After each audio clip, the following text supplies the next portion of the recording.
Alright everyone, it's time for the Occult, video 156, the Chicago Mothman sightings. Now Mothman, I think, is a West Virginia cryptid, if I remember correctly, or somewhere around that mid-Atlantic region. So naturally seeing Mothman over Chicago is like, whoa, what's happening here? I think I have an explanation. You see, we've achieved an era of sophistication in drones and things of that nature, where something that appears to be real is not going to be invariably so. This is going to really scramble people who are trying to gain knowledge of UFO lore, because essentially right now, if I were to take a decent sized drone and put just a balsam wood scaffold and some tin foil over it, some blinking LED lights, I could probably fly that over a metropolitan area and cause a rash of UFO sightings quite easily. It would be very, very simple to do that. I can remember years and years ago, the Vermont Teddy Bear Company, which is up in the Burlington and Shelburne regions here in Vermont. They had a fake UFO, actually, that they sort of dug into part of their yard, and it got a lot of press coverage. People thought it was real at first. It's like, oh, UFO crashed outside the Vermont Teddy Bear Company. Yeah, like that makes a lot of sense. That's where they chose to conduct their crash landing, right next to a very trafficked road. It made perfect sense, I suppose, to people. And of course, it was a hoax. The problem with any sort of flying cryptid that you see now is that it could quite literally be a drone with a sort of scaffold around it and some paper mache or tinfoil or something. UFO, Mothman. In the past, I'm pretty sure, if you look at some of the flying witch people, I can't remember what they're called, down near Monterey in Mexico, the mountains over down there are considered cursed. They talk about witches and demons and stuff. And there's footage of what appear to be robed humanoids floating around the mountain. If you actually look, though, at these pieces of video, it's fairly clear that these are balloons with paper mache covering. That's quite literally what they are. It's fairly obvious. They're very stiff. They seem to waft slightly with the breeze. That's not coincidental. It's a hoax. My thought is that these Mothman sightings are basically the same thing. Whether balloon or drone related makes no difference. Drones just make them more able to interact intelligently with anyone viewing them. So if you take a drone and make it look like a UFO and float it above the city, yeah, it's going to be able to execute sharp turns. It's going to be able to move in what people will take as an intelligent manner. You can cover it with useless blinking lights for absolutely no reason, because for some reason aliens want to be seen, it seems, some of the time. And people will assume that it's real. My caution would be that just because you're seeing it doesn't mean you should necessarily believe it. Now, there's certainly things that people have seen in the sky and reported on. We've got footage that can't really be explained in those ways. There is footage that we can declare has not been altered that appears to depict either military test craft or extraterrestrial craft. I'm willing to admit that. These particular pictures and pieces of footage do not depict cryptids. They do not depict a living, breathing thing. They depict a machine or some other apparatus which simply looks humanoid because it's covered with a humanoid-style scaffold. Again, the same is true of those so-called witches floating around the mountains down in Mexico that are so legendary.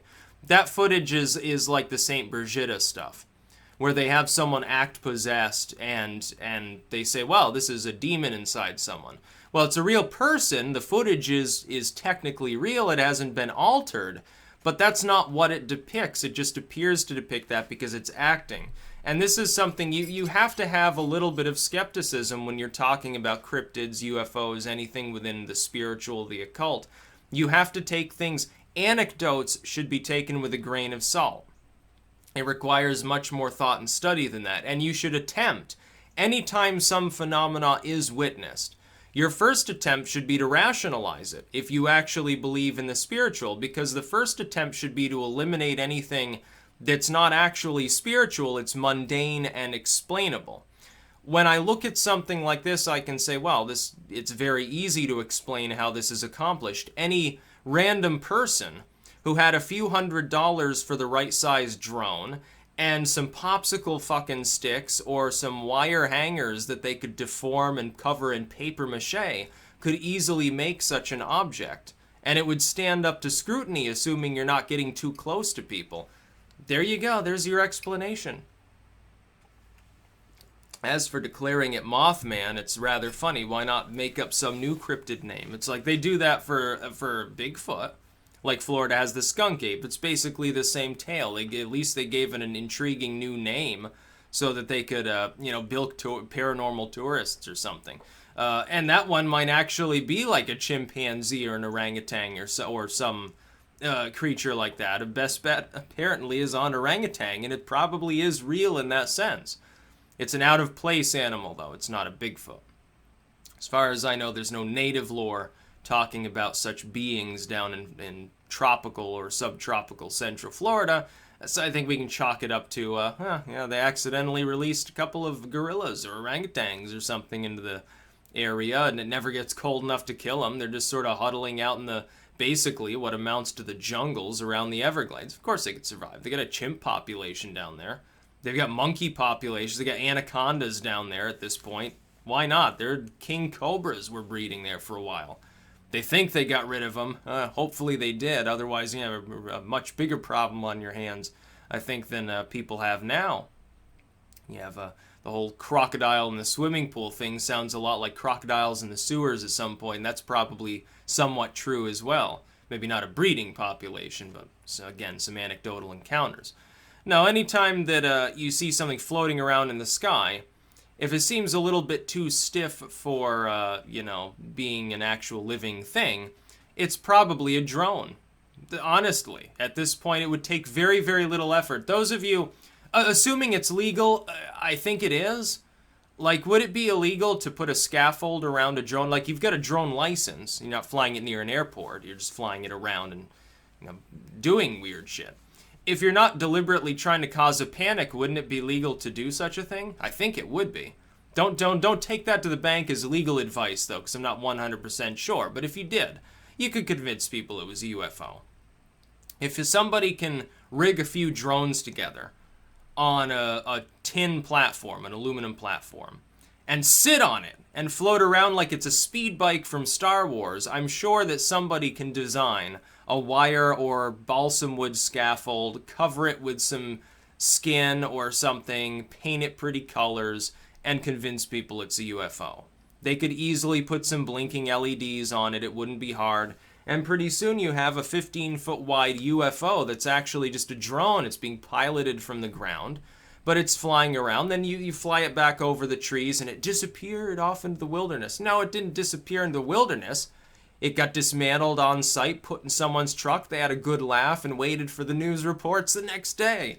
They got to be on the news. Nobody will know it's them. Maybe later they take credit for it. But also, if people are going to have a jolly over such a thing, they probably should tell people afterwards, yeah, this was a drone, dude.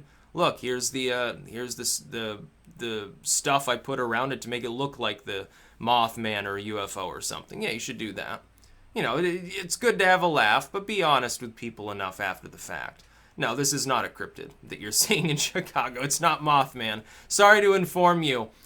Before you go with binoculars wandering out through the parks and the woods around the Chicago region, it's not actually a cryptid. I'm very sad to say. Also, if you're going to fly something like that around Chicago, just make sure you don't fly it too far out over the water so it goes into Canada's airspace. That could cause a problem. That's about all. Peace out.